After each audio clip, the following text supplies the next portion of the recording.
fall. Pumpkin spice lattes, sports, and every AAA studio cramming like a cigarette butts in an ashtray on NFL Sunday.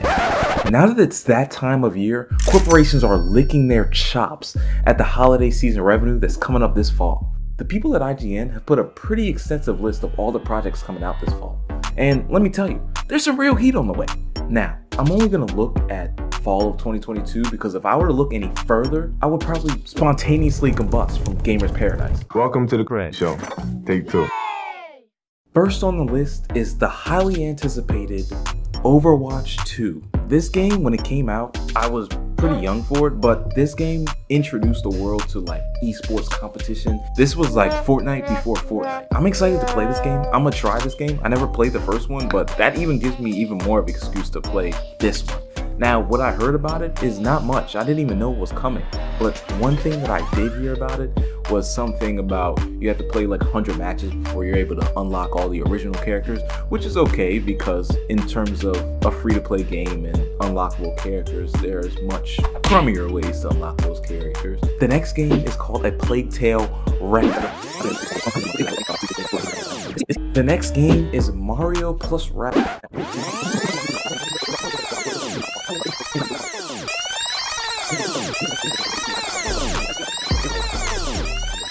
We had to skip over some of the games that you probably haven't heard of, but this next game got a lot of hype. It's Gotham Nights.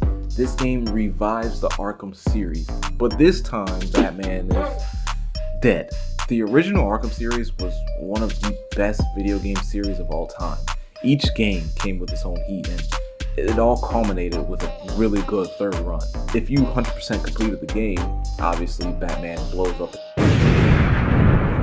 already dies in like the second game. So you might ask yourself, what would they do in Gotham without Batman or Joker? Well, I really want to see how they maneuver with this 4 playable character, 4 main characters unit that they have. Now, this next game speaks for itself. It's Call of Duty Modern Warfare 2. It's looking pretty good. I got a chance to play the beta with some friends, and the controls are okay. They're pretty smooth. They're pretty smooth for a Call of Duty game. I like them. This game is going to come out on a new engine. The new Call of Duty engine. Cold War did not come out on that one. I didn't play Vanguard because why would I? It was a newly skinned Call of Duty game. I mean, I feel like you know what you're going to get with that. This game basically sells itself. I mean, I pre-ordered it already and I'll be ready day 1 to play this game, and I might even play it on the channel, you know what I mean, if y'all want it. If y'all want it. Next game on the list is a game called Bayonetta 3. Now, this game is kind of a cult classic all in itself. It's a Nintendo exclusive, which means you can't find it, obviously you can't find it anywhere else. That's what it means by Nintendo exclusive. I don't know if it's going to be on Steam, but fans love this game, and it's the climax of an action game if you're into that.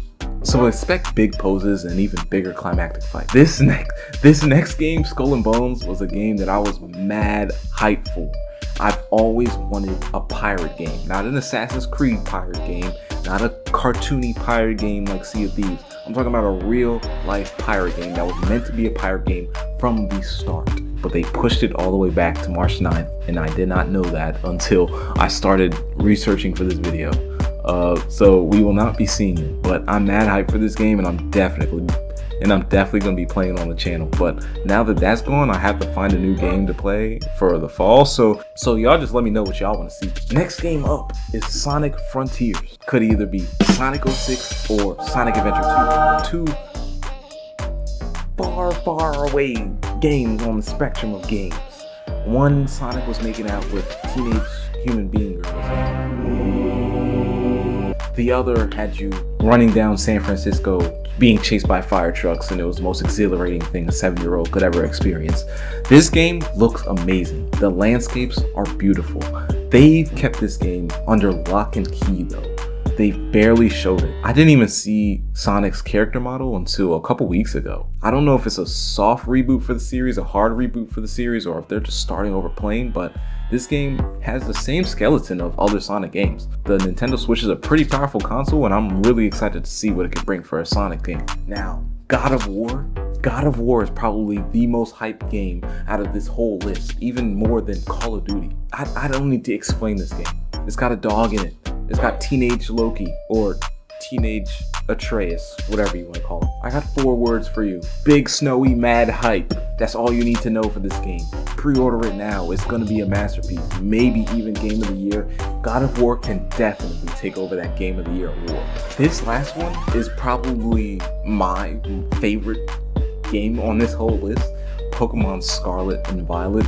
This game has mad hype from me personally, after Pokemon Legends Arceus, because I love how they switched the formula in Pokemon Legends Arceus. I mean, I was able to complete the Pokedex without having to trade Pokemon, because you know, I don't have any friends to do that with. But I completed the Pokedex. I've seen people online doing live Pokedexes of this game, because that's how fun it was to collect them all, even though it was painfully frustrating to do that. To add gym leaders and starters. By the way, the starters look bad, but maybe that's because, maybe I think that because I'm not a kid anymore, and I'm just playing it as an adult because I love the franchise so much. But who am I to judge?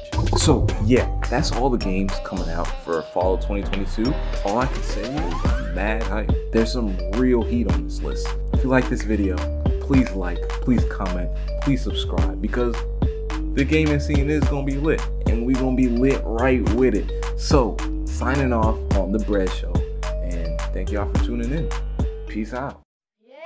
Let's get